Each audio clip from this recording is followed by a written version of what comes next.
کئی جگہوں کے اوپر ریلیف بھی دے دیا جاتا ہے, ان کے نام نہیں بھی موجود ہوتے ای سی ایل میں. دیکھیں یہ معاملہ مکسڈ ہے, میں نے اسی لیے کہا کہ ای سی ایل پہ لوگوں کو رکھا بھی گیا, جب اس کی ڈیمانڈ کی گئی نہیں بھی رکھا گیا. میں نے تو آپ کو نواز شریف صاحب کی بھی مثال دے دی. کیا یہ سارے لوگ جو ہیں ان کا جب نام ای سی ایل کے لیے کہا تھا عدالت کی طرف سے, تو کیا منسٹری کی طرف سے, انٹیریئر منسٹری کی طرف سے اس پر عمل درآمد ہوا؟ نہیں ہوا نا. تو لہٰذا یہ شکوہ نہیں کر سکتے کہ جی چونکہ سب کو نہیں رکھا تو مجھے کیوں رکھا. آپ کے اپنے وقت میں آپ کو ای سی ایل پہ نہیں ڈالا گیا, جبکہ ای سی ایل پہ جب عدالت نے کہہ دیا تھا تو ڈالنا چاہیے تھا. لہٰذا اس پر میں سمجھتا ہوں کہ آپ جتنی بھی لمبی بحث کر لیں گی تو میں نہیں سمجھتا کہ اس کا کوئی حتمی نتیجہ نکلے گا, کیونکہ یہ بہت سارے ہمارے پاس ایسی مثالیں ہیں کہ جہاں ای سی ایل پہ ڈالا بھی گیا, نہیں بھی ڈالا گیا. میرا سوال یہ ہے کہ اگر آپ کو ای سی ایل پہ ڈال دیا گیا تو بتائیے کہ اس میں کون سی ذلت ہے, اس میں کون سی تکلیف ہے جس کے تحت آپ کو ای سی ایل سے نکلنا آپ کے لیے اتنا ضروری ہو گیا کہ آپ نے اس کو ایک پوائنٹ آف پریسٹیج یا ایک انا کا مسئلہ بنا لیا. میں نہیں سمجھتا کہ اس کے اوپر زیادہ جو ہے وہ بحث ہونی چاہیے. اگر آپ کا نام ای سی ایل پہ ہے, آپ اپنے مقدمات کی طرف جا رہے ہیں, تو آپ اس کے اندر اپنی کارروائی جاری رکھیں. عدالتوں کے سامنے آپ پیش ہو رہے ہیں, جو اچھی بات ہے. اور جیسے آپ نے انٹروڈکشن میں کہا, ان کے رویے میں بھی ایک تبدیلی نظر آ رہی ہے, جو کہ پھر سے اچھی بات ہے. اس سے پہلے سارا ان کا رویہ ٹکراؤ اور تصادم والا تھا, اداروں سے ٹکراؤ, کیا کیا جو ہے تقریریں ہوتی رہیں اور کیا کیا باتیں ہوتی رہیں. اس میں میجر چینج نظر آتا ہے اس رویے میں. بالکل ٹھیک, بالکل آتا ہے, لیکن جس طرح آپ نے ذکر کیا کہ کیس ٹو کیس ایسا ہی ہونا چاہیے. ٹھیک, بالکل ٹھیک. شاہد لطیف صاحب میں واپس آپ کی طرف آتی ہوں. میاں صاحب کی جو ریزرویشن ہے ای سی ایل سے نام نکالنے کی, انہوں نے اس کا جواز یہ دیا ہے کہ وہ ملک سے باہر سفر کرنا چاہتے ہیں. اگر تو ایسا ہے کہ کسی کا نام بھی نہیں نکلنا چاہیے تو پھر میرا خیال ہے زلفی بخاری صاحب سے لے کے مشرف صاحب تک کسی کا بھی نام ای سی ایل سے نہیں نکالا جانا چاہیے تھا. جو ٹرینڈ سیٹ ہوا ہے اس میں یہ کہ اگر کوئی ملزم ایسا ہے جو کہ کسی نہ کسی کیس میں مطلوب ہے یا پیش ہو رہا ہے, تو پھر ای سی ایل کا سسٹم سب کے لیے یکساں ہونا چاہیے. ناز صاحب میں آپ سے تھوڑا سا جاننا چاہوں گی, کیا ہم مشرف صاحب کی اگر مثال کو لیں تو اس میں ہمیشہ نون لیگ پہ الزام لگتا ہے کہ نثار صاحب نے ان کو موقع دیا تھا جانے کا, آج تک واپس نہیں آ سکے. کیا نواز شریف صاحب بھی ایسا کوئی اسکیپ کا راستہ ڈھونڈنا چاہتے ہیں؟ بسم اللہ الرحمن الرحیم. دیکھیں خود آپ نے بڑی اچھی بات ابھی کہی کہ قانون سب کے لیے ایک ہونا چاہیے, اکراس دا بورڈ اکاؤنٹیبلٹی ہونی چاہیے, and one rule and one law for the land ہونا چاہیے. یہ نہیں ہو سکتا کہ جو حکومت میں بیٹھے ہوئے ہیں ان کے ارد گرد جس طرح نام آپ نے لیے زلفی بخاری ہوں, تو ان کے نام تو خیر وہ کابینہ کی میٹنگز میں بھی بیٹھے, اب تو وزیر اسٹیٹ منسٹر کا بھی ان کو اعزاز حاصل ہے. تو یہ جو بائس ایٹیٹیوڈ ہے نا, اور پھر نئے پاکستان میں یہ سب کچھ, تو یہ کال و فیل کا تضاد ہے. بیکاز جو نئے پاکستان کی باتیں تھیں, جو نئے پاکستان میں جو رینٹنگز تھیں, جو ریٹرکس تھے, جو تنقید دوسروں کے اوپر کی جاتی تھی, سب کو چور ڈاکو ڈکیت کہہ کر اپنے آپ کو ایک نیٹ اور کلین امپریشن دینے کی جو ایک بات کی جاتی تھی, اور ایک نئے پاکستان اور تبدیلی کی بات لوگوں کو بڑے بڑے خواب دکھائے گئے. تو اس کے بعد ہونا تو یہ چاہیے تھا کہ اکاؤنٹیبلٹی اپنے آپ سے شروع کرتے, تاکہ یہ اپوزیشن جو ہے وہ آواز نہ اٹھاتی کہ ہماری وچ ہنٹنگ ہو رہی ہے اور یہ انتقامی کارروائی ہو رہی ہے. کیونکہ آپ کو یاد ہوگا کہ دھرنے کے دنوں میں یا انتخابی پورے پروسیس کے اندر پوری کمپین میں نون لیگ کے اوپر اور جن دوسری جماعتوں میں ایون پیپلز پارٹی کے اوپر جس قسم کی تنقید پی ٹی آئی نے کی ہے, اس کے بعد فوراً حکومت آتے ہی اگر وزیر اعظم صاحب کہتے ہیں کہ میرے پاس 50 اور نام ہیں جن پہ میں چاہوں تو ابھی میں چاہتا ہوں کہ انکوائری سٹارٹ ہو جائے, تو اس قسم کی جو باتیں ہیں اس سے پھر آپ کی جو نیب کی اداروں کی جو انڈیپینڈنس ہے وہ کوسچنیبل ہو جاتی ہے. اچھا, دوسری بات یہ ہے کہ آپ دیکھیں نا, اگزامپل اگر آپ دیکھیں, مجھے تو کوئی توقع اس لیے نظر نہیں آ رہی کہ آتے ہی حکومت نے پہلے تو آپ ان کے کے پی کے میں چلے جائیں, کے پی کے میں 85 کروڑ روپے لگا کے کے پی احتساب کمیشن نے 10 لاکھ روپے ریکور کیا, کے پی کے لوگوں کا پیسہ لگا کے پھر آپ نے وہ بند کر دیا. ایگزیکٹلی, پھر وہ آپ نے کہا کہ جی ایک ناکام فلاپ ہمارا پروگرام تھا, وہ آپ نے ختم کر دیا. آتے ہی آپ نے ایک دن میں 900 ارب کا جو نقصان دیا ہے, کرنسی ڈی ویلیو ہو گئی ہے, اتنا کبھی ریکارڈ جو ہے وہ 9.5 روپیز کا جو نقصان ہوا ہے, جو ڈی ویلیو ہوئی ہے کرنسی. اس کے بعد آپ دیکھیں اسٹاک ایکسچینج جو ہے وہ ایک دم سے 1000 پوائنٹ سے نیچے گر گیا. مجھے ایک بات بتا دیں سنا, بات یہ ہے کہ یہ بہت آسان ہوتا ہے کہنا کہ پچھلی حکومت نے یہ حالت میں ہمیں حکومت دے دی اور یہ قرضے جو ہے ہمیں لینے پڑے. اگر آپ کو آئی ایم ایف کے پاس جانا ہی تھا تو آپ 15 دن پہلے چلے جاتے تاکہ یہ جو ڈی ویلیو کرنسی کی ہوئی ہے یہ نہ ہوئی ہوتی, تاکہ اب جو مزید آئی ایم ایف کی کنڈیشنز ہوں گے اس سے عوام متاثر نہ ہوتی, کیونکہ آگے ہی آپ سی این جی 100 روپے سے اوپر کر چکے ہیں, اور سی این جی ایلیٹ کلاس کے لیے نہیں ہے, سی این جی غریب رکشا ڈرائیور کے لیے ہوتا ہے, ایک عام پاکستانی کے لیے سی این جی ہے. اسی طرح گیس کی نرخوں میں 143% تک آپ نے اضافہ کر دیا, اور خوردنوش کی جو اشیاء ہے ہر چیز میں, ایون روٹی مہنگی ہو گئی ہے. اب لوگ یہی کہہ رہے ہیں نا 15 کی روٹی 10 کا نان, کہا جا رہا ہے کہ چند ماہ کا کڑوا گھونٹ یہ ہے نیا پاکستان. تو لوگوں نے تو نعرے بنانا شروع کر دیا. لیکن یہ کہا جا رہا ہے کہ اگر گراؤنڈ سچویشن میں دیکھیں تو چند ماہ کا کڑوا گھونٹ ہے جو اسٹیپس لینے پڑے, اس کے علاوہ کوئی اور آپشن نہیں ہے. ایک بات میں کہوں گی, پھر آپ دوسرے گیسٹ کے پاس بھی جائیں گی ظاہر ہے. میں صرف یہ کہنا چاہتی ہوں کہ ٹھیک ہے ساری باتیں اپنی جگہ, لیکن میں کیسے فراموش کر لوں اس بات کو کہ اس وقت کے جو فائنانس منسٹر ہیں اسد عمر صاحب, یہی فلور آف دی ہاؤس میں کھڑے ہوتے تھے, گیس کی قیمتیں بڑھتی تھی سب سے زیادہ یہ چلاتے تھے, آئی ایم ایف کے پاس جاتے تھے سب سے زیادہ یہ چلاتے تھے, بجٹ آتا تھا سب سے زیادہ یہ چلاتے تھے. ان کو غریب یاد آتا تھا, ان کو مسکین یاد آتا تھا, اس کو پاکستان کے پور ڈاؤن ٹراؤڈن لوگ ان کو یاد آتے تھے. آج اسد عمر صاحب کو کیا ہو گیا, آج یہ سب بھول گئے.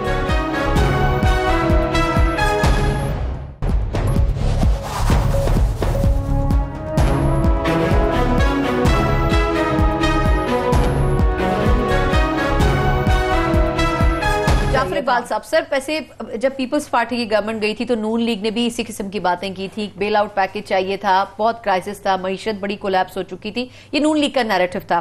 اب پی ٹی آئی کی گورنمنٹ آئی تو وہ بھی سب کچھ یہی کہہ رہی ہے. صورتحال پی ٹی آئی کی انڈرسٹینڈنگ الیکشن سے پہلے ہوگی کیا ہے, اور یہ بھی سر سب کو پتا تھا کہ ان کو آئی ایم ایف کے پاس الٹیمیٹلی جانا ضرور پڑے گا. آپ کے خیال میں اگر اس وقت کلیئرلی عوام کو کہہ دیا جاتا کہ یہ حالات ہیں اور کوئی اور آپشن نہیں ہوگا تو زیادہ بہتر نہیں ہوتا پی ٹی آئی کے لیے؟ بسم اللہ الرحمن الرحیم. ہم باہر تھے, ہم عوامی لیڈر ہیں, ہم جرت کے ساتھ باپ اور بیٹی وہ واپس آئے. درخواست دینی عدالت کو, یہ میرا رائٹ ہے, اس سے مجھے کوئی نہیں روک سکتا. جلدی مجھے کیا ہے, مجھے کوئی جلدی نہیں. اگر اجازت ملے گی, جب عدالت نے اجازت دی تب میں نے وہ استحقاق استعمال کیا. جب پابند کیا میں عدالت کے اندر حاضر ہوا. میں بھاگوں گا نہیں اور نہ بھاگنے والا ہوں. زلفی بخاری دوسرے تیسرے وہ ضرورت نہیں بات کرنے کی. ابھی جو آپ نے بات کی, مسئلہ اس طرح سے ہے کہ آپ کا رویہ اور باڈی لینگویج حکومت کی وہ کاؤنٹ کرتی ہے.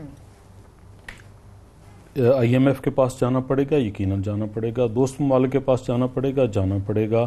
آپ کو باہر سے انویسٹرز لانے پڑیں گے, لانا پڑیں گے. وہ سب کیسے ہوگا؟ قوم کو خود آپ نے جو اعتماد دلوانا ہے وہ کیسے ہوگا؟ وہ آپ کے رویے سے ہوگا, حکومت کی پالیسیوں سے ہوگا, آپ کے وزراء کی زبان سے نکلے ہوئے الفاظ سے ہوگا. معذرت کے ساتھ آج کے دن تک کوئی ایک وزیر سنجیدہ نہیں ہے, کوئی ایک کام ایسا نہیں ہے جو استحکام کی طرف لے کے جائے, کوئی ایک کام ایسا نہیں ہے. لیکن 50 دن میں کیا ایکسپیکٹ کر رہے ہیں آپ, کتنی کوئی چینج لا سکیں؟ میں نہیں یہ کہہ رہا, میں نہیں کہہ رہا کہ دودھ اور شہد کی نہریں میں ایک چیز ڈیمانڈ کر رہا ہوں. میری وہ درخواست ہے, میری وہ التجا ہے, وہ سنجیدہ پن ہے. اس کے اوپر قیمت نہیں لگنی, اس کے اوپر کوئی پالیسی ایسی نہیں بننی کہ آپ کو 5 سال چاہیے تب آپ جا کے سنجیدہ ہوں گے. میری صرف یہ التجا ہے, کنٹینر سے اتر آئیں. اپوزیشن کے بینچوں سے اٹھ کے اب آپ اقتدار کی کرسی پہ بیٹھے ہیں. اب آپ نے اگر فواد صاحب کا ماڈل چلانا ہے تو پھر آپ کے ساتھ یہی ہوگا. اگر آپ نے فیاض الحسن چوہان صاحب والا ماڈل چلانا ہے تو یہی ہوگا. اب اگر آپ نے یہ کرنا ہے کہ سعودیہ آپ دوست ملک سے پیسے مانگنے جائیں, مانگے ضرور, کیوں نہیں, لیکن اگر نہیں ملے تو وہاں اعلان کر دینا کہ ان کو ہم نے سی پیک کا حصہ بنا لیا ہے. تو مجھے اس دن بہت بڑا کویسچن مارک تھا کہ یہ جو کچھ کر رہے ہیں یہ کل بھگتنا پڑے گا. اور کل میں نے کیا دیکھا, 2 وفاقی وزراء بیٹھے ہیں, نہیں جی ہم سعودیہ کو ساتھ نہیں ملا رہے, ہم نہیں ملا سکتے. آپ کیا پیغام دے رہے ہیں دنیا کو؟ آپ نے یہ کام کر کے دکھانے ہیں, سنجیدگی دکھانی ہے. یعنی کہ گراؤنڈ ورک آپ کو لگتا ہے کہ مکمل نہیں ہے, بہت سے فیصلوں میں جذباتی سے کام لیا جا رہا ہے. کچھ بھی نہیں, جذباتی بھی نہیں ہے. جذباتی تو وہ ہوتا ہے نا کہ میں یہ جلد بازی سے کام لیا جا رہا ہے, جلد بازی سے اور امیچور. ان کی ہر بات, اپنی بات کی دوسرے دن تردید, معافیاں.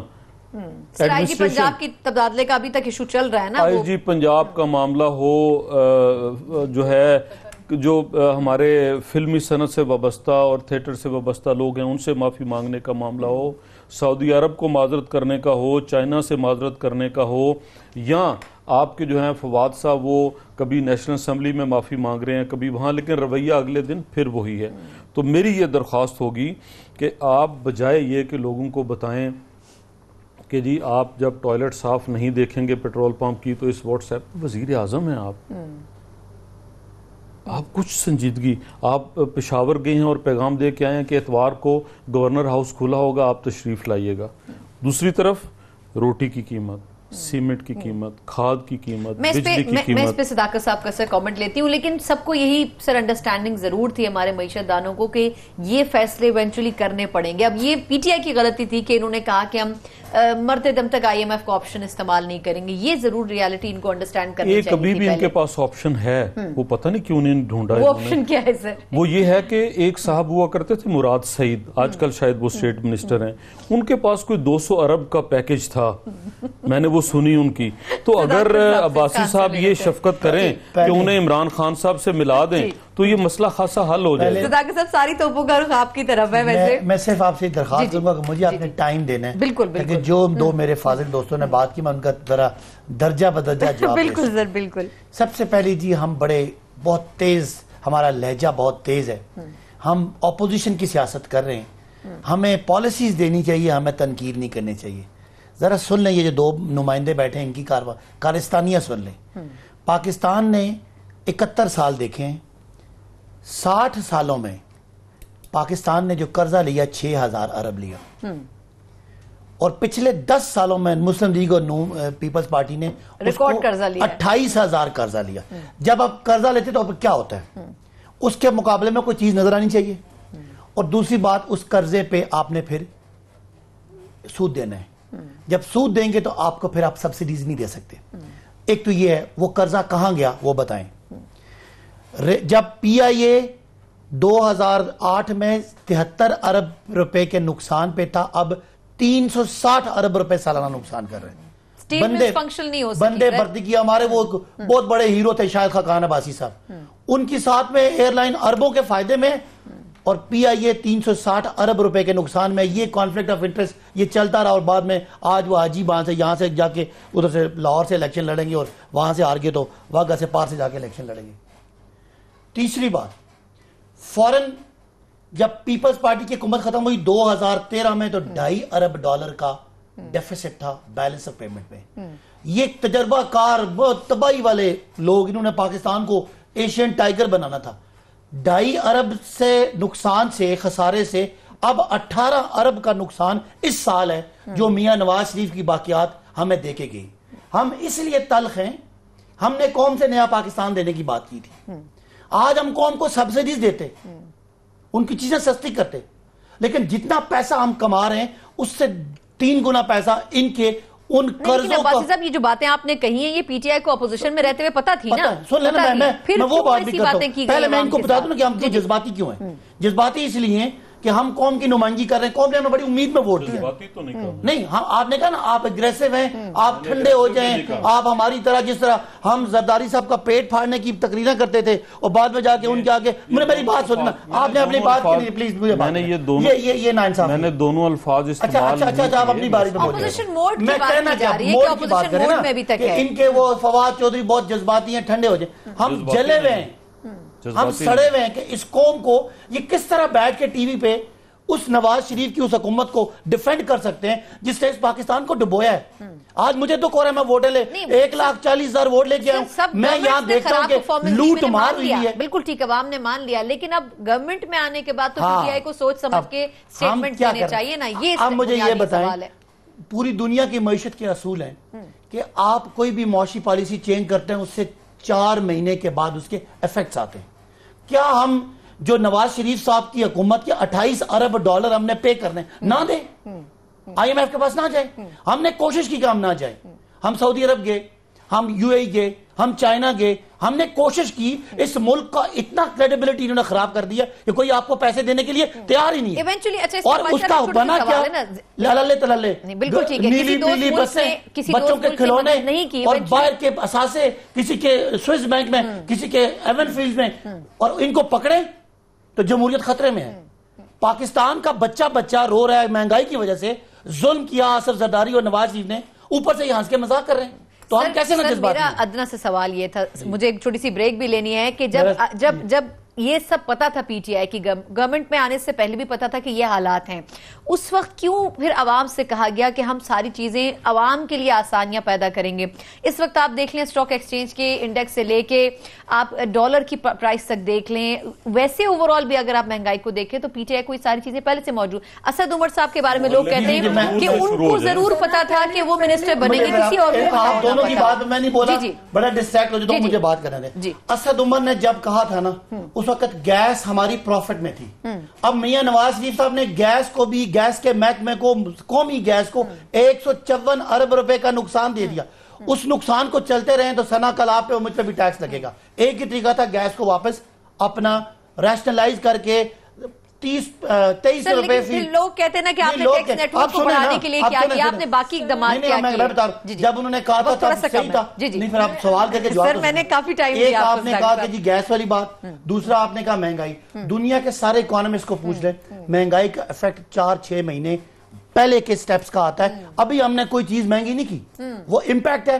انہوں نے کرنسی آپ نے مہنگا کر دیا, سب آٹومیٹکلی مہنگا ہو گیا. کرنسی مہنگی اس لیے انہوں نے کرنسی ہولڈ رکھی, کرنسی ہولڈ رکھی. آج ہم نے کرنسی کو جب نارمل کیا تو 9% گئی ہے, لیکن اس کا مجرم حسابدار صاحب نے جو باہر بیٹھے کرنسی کو نارمل کیا ہے کہ 134 پہ کرنسی کو لے کر 135 پہ, بلکہ اوپن مارکیٹ میں 135, اور اس سے باہر اگر آپ چلے جائیں تو 140 تک, کل علی زیدی صاحب کہہ رہے تھے 140 تک بھی جائے گی. تو مطلب قوم کو یہ برڈن ڈالنے کے لیے آئے ہیں جو سب سے زیادہ شور مچاتے تھے, اور بات یہ بار بار کرتے ہیں نا پیپلز پارٹی کے دور میں, اور آصف زرداری صاحب نے یہ کر دیا. تو جناب for your very kind information, جس وقت ہمیں حکومت ملی تھی اس وقت ملک دہشت گردی کی لپیٹ میں تھا. اس وقت عالمی انٹرنیشنل منڈی میں تیل کی جو قیمت ہے وہ $147 پر بیرل تھی.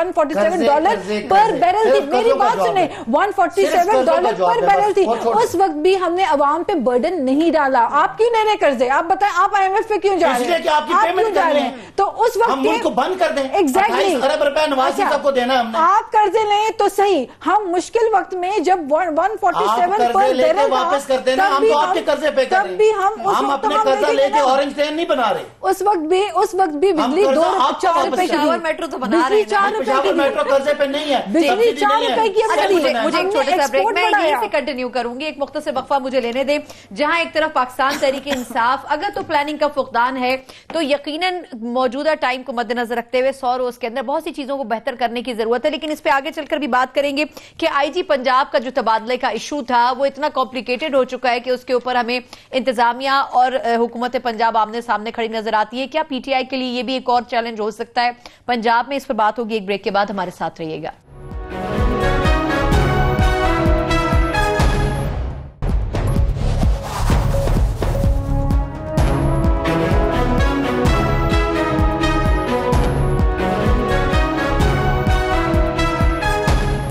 بریک کے بعد ایک بار پھر آپ کو پروگرام میں خوش آمدید کہتے ہیں, جہاں ہم نے ذکر کیا تھا پروگرام کے شروع میں کہ سعد رفیق صاحب اور اس قسم کے باقی جو سیاسی شخصیات ہیں ان کے خلاف بھی نیب انکوائری کا آغاز کرنے کا ارادہ رکھتی ہے. کتنا تھریٹننگ ہو سکتا ہے, لیکن اس سے پہلے جو ڈیبیٹ ہم کر رہے تھے اکانومی اور چیلنجز کے حوالے سے پی ٹی آئی کی, میں اس پہ جعفر صاحب کا لاسٹ کامنٹ لے لوں, پھر میں اگلے پوائنٹ پر آتی ہوں. جعفر صاحب, سر کیا پی ٹی آئی کو یہ انڈرسٹینڈنگ, چلیں ٹھیک ہے ہم سب کرٹیسائز کر رہے ہیں, لیکن اگر ہم گراؤنڈ ریالٹی دیکھیں, اب جس طرح خان صاحب نے کہا ہے کہ یہ جو مشکل اقدامات ہم کر رہے ہیں اس پہ ہم پارلیمنٹ اور عوام کو اعتماد میں لیں گے, اگر ایسا کر لیں تو آپ کو لگتا ہے کہ کچھ ریلیف ہو جائے گا؟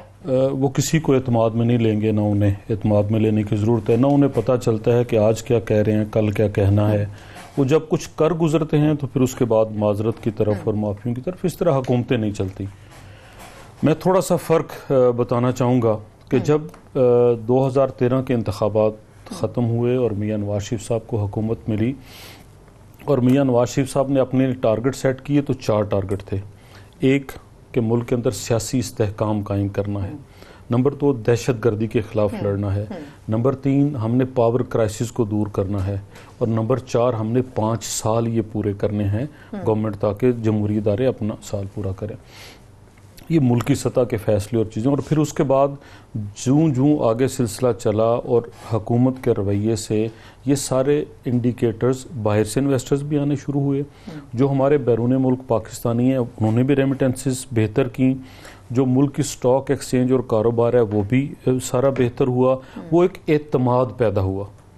اب جب کہ وہ اعتماد اور سنجیدگی یہاں نظر نہیں آ رہی، جس وجہ سے انویسٹر ابھی 3-4 دنوں کے اندر 700 ارب کے قریب صرف پاکستان کے سٹاک ایکسچینج میں ڈوبا ہے. لیکن ان کی سر یہ رائے ہے کہ 5-6 مہینے سے یہ ڈاؤن فال تھا، یہ صرف پی ٹی آئی کی گورنمنٹ اور اس وقت نہیں ہوا، 5-6 ماہ سے ایسا نہیں ہے.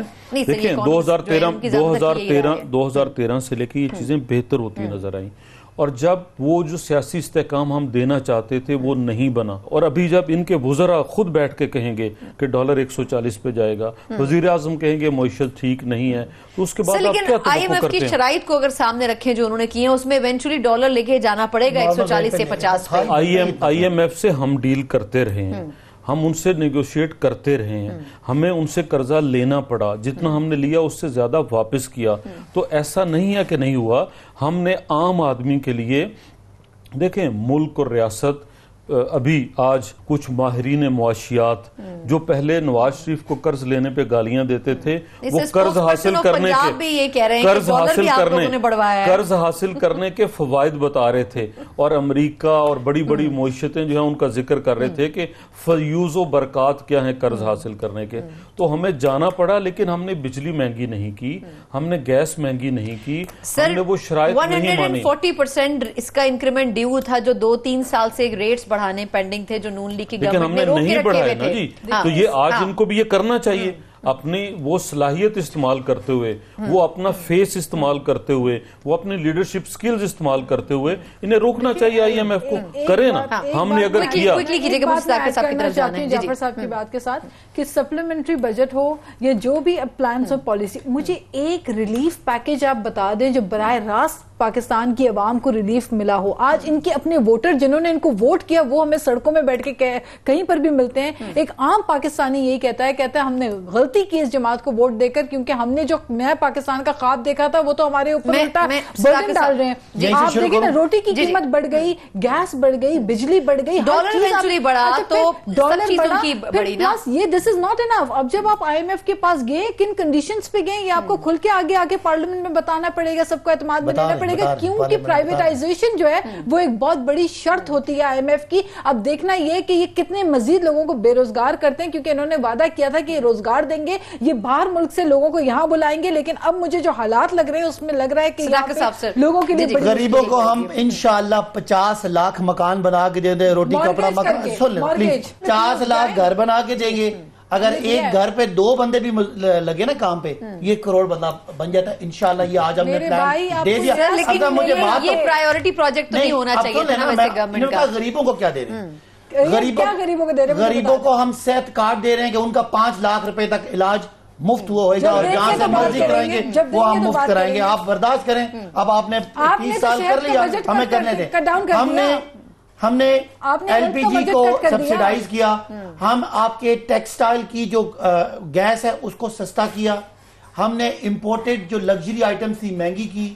آپ کا 28 ارب کا قرضہ جو ہم 10 ارب ڈالر باہر سے لے کے واپس کر کے انشاءاللہ اکانومی کو ٹریک پہ لے کے آئیں گے. ہم نے ضرور غریبوں کے ساتھ اتنے اچھے کام کیے، اس میں IG پنجاب کا بیچ میں رکھنا ڈالنے کی کیا ضرورت تھی؟ اچھے کام سارے PTI نے کیے. صداقت بھائی آپ نے حلقے میں جانا ہے، صداقت بھائی آپ نے حلقے میں عوام کے پاس جانا ہے، وہ سوال کریں گے، آپ جاتے ہیں، وہ ابھی جاتے ہیں، آپ سے سوال کر رہے ہوں گے کہ گیس ہم سستی کرتے.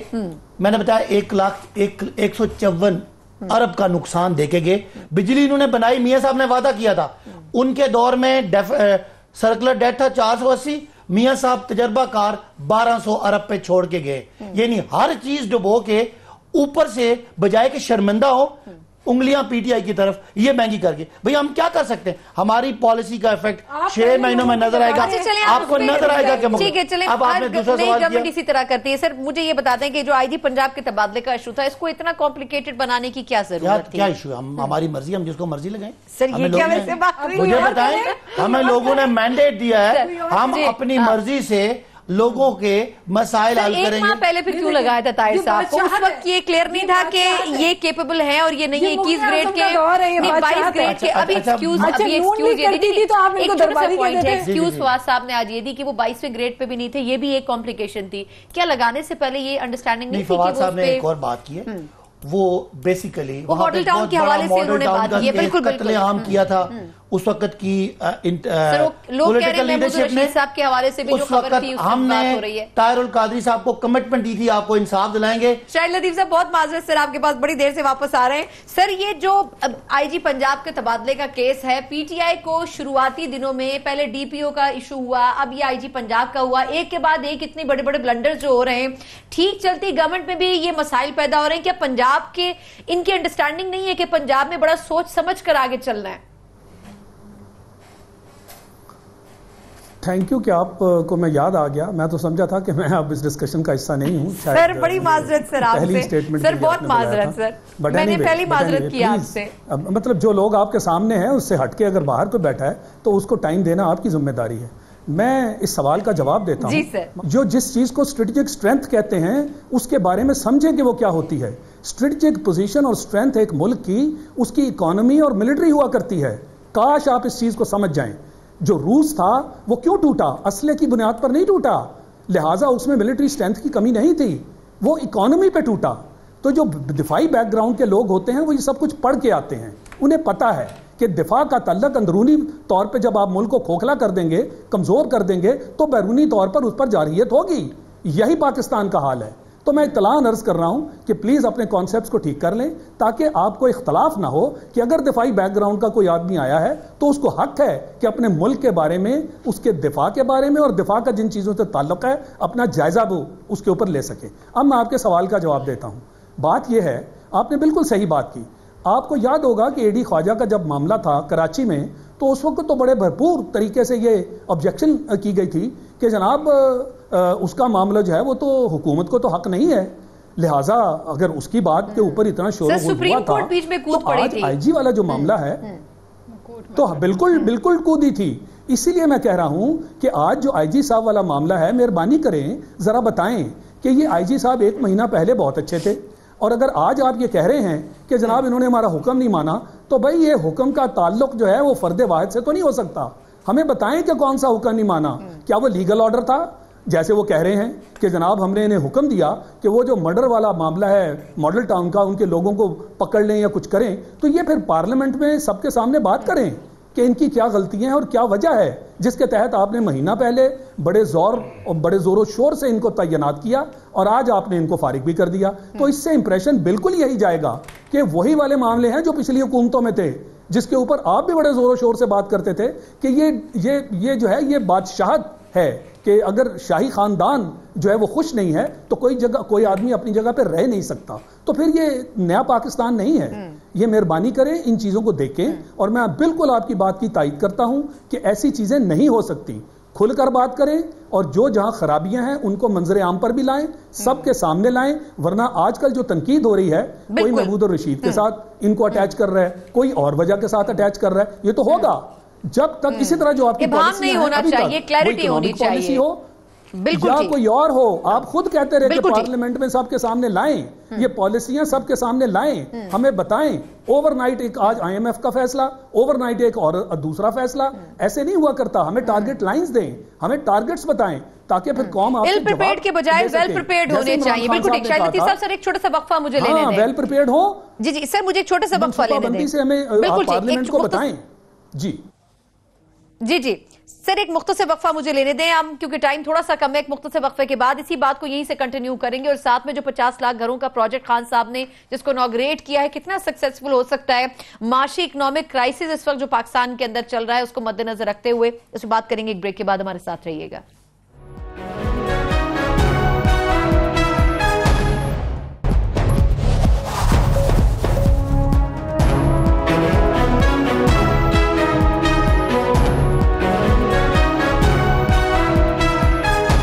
کے بعد ایک بار پھر پروگرام میں آپ کو خوش آمدید کہتے ہیں، جہاں ہم نے بات کی کہ پاکستان تحریک انصاف کو سوچ سمجھ کر فیصلے کرنے چاہیے. وقت تھوڑا سا کم ہے، میں مختصر رکھنا چاہوں گی.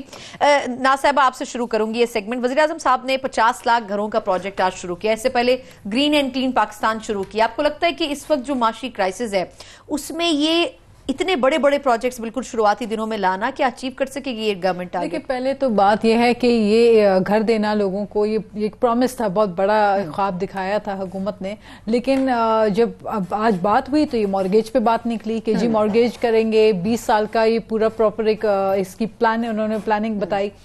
لیکن کہنے کا مقصد یہ ہے کہ اگر تو پیپلز پارٹی کی طرح جس طرح ہم نے سندھ میں لوگوں کو اور پاکستان بھر میں ہم نے ہمیشہ بے نظیر بھٹو کے نام پہ شہید محترمہ بے نظیر بھٹو ہاؤسنگ اسکیم ہو یا ذوالفقار علی بھٹو صاحب نے اپنے دور میں انہوں نے لیبررز کے لیے، مزدوروں کے لیے ویلفیئر سوسائٹیز کا قیام کیا اور لوگوں کو، اور مختلف ہر دور میں اس طرح کے ہاؤسنگ اسکیمز بنے ہیں، آئے ہیں، لوگوں کو اس میں فیسیلیٹیٹ کیا گیا ہے. کہیں پر پلاٹ دے دیے جاتے ہیں مزدوروں کو یا ورکرز کو یا آفیسرز کو، سرکاری ملازمین کو، تاکہ وہ اپنا گھر کم سے کم بنا سکیں. لیکن یہاں پہ تو مارگیج کی بات ہے. بی انیل مسرت، یہ ایک all of a sudden Anil Musarrat صاحب آتے ہیں، وہ یہاں کابیناؤں کی بڑے بڑے اجلاس کے اندر وہ شامل ہوتے ہیں. یہ کس حیثیت سے یہ کابینہ کی میٹنگز کے اندر بھی بیٹھے ہوئے ہیں اور آ کے یہ پورا پروجیکٹ جو ہے اگر انیل مسرت صاحب نے چلانا ہے تو پھر تو کانفلکٹ آف انٹرسٹ کا بہت بڑا سوال ہے جو اٹھتا رہے گا. اصل مسئلہ اس وقت پاکستان کا جو ہے وہ غریب کا، متوسط طبقے کا، جن کو پسا ہوا طبقہ کہہ کر، جن کے اوپر اسد عمر صاحب بہت دکھ بھرے لہجے کے ساتھ اور بہت شدت سے ان کے چہرے میں تکلیف نظر آتی تھی جب وہ اسمبلی میں ایوانوں میں کھڑے ہو کر اور غریبوں کی بات کرتے تھے. تھوڑا سا کم ہے، چلیں یعنی آپ کو لگتا ہے کہ اس کو کنٹروورشل نہیں ہونا چاہیے؟ جی بالکل ایگزیکٹلی. اب یہ ہے کہ یہ جو پروگرام یہ لے کر آ رہے ہیں، آئی تھنک یہ جو آپٹک ہے، یہ بھینسیں بیچ کے 23 لاکھ روپے اکٹھا کر دینا، یہ چیزیں نہیں ہیں. I think what the people want is a basic relief. وہ ریلیف ہمیں نظر نہیں آیا، ہمیں الٹا برڈن نظر آیا. 900 ارب ایک ٹیکہ نظر آیا. جعفر صاحب ویسے آلریڈی ایسی اسکیمز موجود تھی پاکستان کے اندر جو جن پر کام ہو رہا تھا، انہی کو اگر کمپلیٹ کر لیا جاتا تو بہتر نہ ہوتا؟ جہاں تک یہ آپ نے کہا تو ایک پہلے سے موجود ہے پاکستان ہاؤسنگ اتھارٹی جو وفاقی وزارت ہاؤسنگ کے تحت آتی ہے. اس نے بہت سارے گھر پہلے بھی بنائے، پاکستان ہاؤسنگ اتھارٹی وہ موجود ہے. لیکن ضرورت ایک تھی کہ کوئی ایسی جگہ ملے جہاں نیا پاکستان لکھا جا سکے. وہ اسمبلی پہ بھی نہیں لکھا جا سکتا، کانسٹیٹیوشن پہ بھی نہیں لکھا جا سکتا، تو ایک اتھارٹی بنا لی، نیا پاکستان ہاؤسنگ اتھارٹی. غریب کے لیے اس میں کچھ نہیں ہے. ابھی تک نہ یہ بتایا ہے کہ کم سے کم قیمت گھر کی کیا ہوگی، کم سے کم سائز کیا ہوگا، اور ایک عام مزدور آدمی کو قرضہ کون دے گا؟ وہ 20 سالوں میں کیسے قرضہ تو اسے ملے گا جس کے پاس پہلے کوئی پراپرٹی ہے. 16 گریڈ کے جو ملازمین ہیں ان کے لیے تو یہ پاکستان ہاؤسنگ اتھارٹی والے بنا رہے ہیں. یہ G6 سے لے کے G11 تک پاکستان ایڈ کرنا تھا. میں شاہد لطیف صاحب سے لاسٹ میرے پاس فیو منٹس ہیں. سر یہ کیا اس وقت جو اکانومی کی سچویشن ہے، کیا خان صاحب کو اتنے بڑے پروجیکٹ شروع کرنے چاہیے اگر اچھے نوٹ کے اوپر بھی کرنا چاہتے ہیں؟ پھر بھی دیکھیں یہ نیت تو بہت اچھی تھی، اس میں تو کوئی دو رائے نہیں. جیسے انہوں نے نوکریوں کی بات کی 1 کروڑ، اور جیسے انہوں نے 50 لاکھ گھروں کی بات کی. مگر بات یہ ہے جیسے بہت سارے محاذوں پر اس وقت حکومت اپنی ساری چیزوں کو ریویو کر رہی ہے اور جو ان کے ارادے ہیں وہ بھی بدل رہے ہیں، ان کے فیصلے بھی کہیں کہیں بدلتے ہوئے نظر آ رہے ہیں. وہ اس لیے کہ جب آپ حقائق سے آشنا ہوتے ہیں تو پھر آپ کو پتہ چلتا ہے کہ گراؤنڈ ریالٹیز ہیں کیا. ایک دور سے بیٹھ کر جب وہ حکومت میں نہیں تھے تو اس وقت تو ان کی ساری باتیں کیا سارائیوں پر جو ہے وہ مبنی تھی. آج کیا سارائیاں نہیں ہیں. میں یہ سمجھتا ہوں کہ ایک بڑا فیصلہ ان کو لینا چاہیے کہ اس وقت اکانومی کی وہ صورتحال نہیں ہے. اس پر شاید چیف جسٹس صاحب نے بھی یہ بات کی ہے کہ یہ کوئی آسان کام نہیں ہے. اتنی بڑی انویسٹمنٹ کہاں سے آئے گی؟ کیا قرضے لے کر آپ یہ کام کریں گے؟ پھر ان قرضوں کی ادائیگی کیسے؟ پاکستان کی ترقی اور قرضوں کی ادائیگی یہی تو ہمارا معاملہ ہے کہ پاکستان اس ریٹ پہ ترقی نہیں کر پایا، لہٰذا ہم قرضوں میں پھنسے رہے. بالکل ٹھیک. اس کو ریویو کیا جائے، حقائق کی بنیاد پر یہ فیصلے کیے جائیں. ایک طرف جی بالکل پوائنٹ آ گیا. شاہد صاحب لاسٹ منٹ ہے میرے پاس. ایک تو IMF کے پاس ہم جا رہے ہیں، دوسرا ہم اتنے بڑے پروجیکٹس کھول رہے ہیں. یہ بالکل قرضوں والا پروجیکٹ نہیں ہے، یہ پبلک پرائیویٹ پارٹنرشپ ہے. یہ کہہ رہے ہیں ان کا کوئی پلان نہیں دیا. 3 مہینوں میں پلان آ رہا ہے. اتھارٹی انہوں نے کہا کہ ذوالفقار علی بھٹو آ رہا ہے نا، ابھی تو آج اناؤنس ہوا ہے نا. کہ جی انہوں نے کوئی پاکستان ہاؤسنگ اتھارٹی کے گھر بنائے تھے, ہمیں تو پتہ نہیں, ہمیں تو یہ پتہ ہم نے نہیں پہلے سے نا بات سن لیں, ہمیں تو یہ پتہ ہے کہ آپ نے آشیانہ ہاؤسنگ اسکیم بنائی تھی جو آپ نے آدھی زمین جو ہے وہ سعد رفیق کو دے دی تھی اور آپ جیل بھگت رہے. نہیں وہ کہتے رہے نا, وہ تو نیب نے ان کو جیل بھیج دیا. کورٹ میں یہ ثابت ہو جائے گی. اسمبلی کا بھی نہیں پتا تھا کہ وہاں جانے سے آپ کو جانا پڑا. کہنے کی بات یہ ہے, ایسا پروجیکٹ جس میں گورنمنٹ کا پیسہ بھی نہیں لگے گا, ایسا پروجیکٹ جس میں 50 لوگوں کو گھر بھی ملیں گے, کروڑ نوکریاں بھی ملیں گی. تو پیسہ کس کا لگے گا, پیسہ کس کا لگے گا, غریب آدمی کا گھر.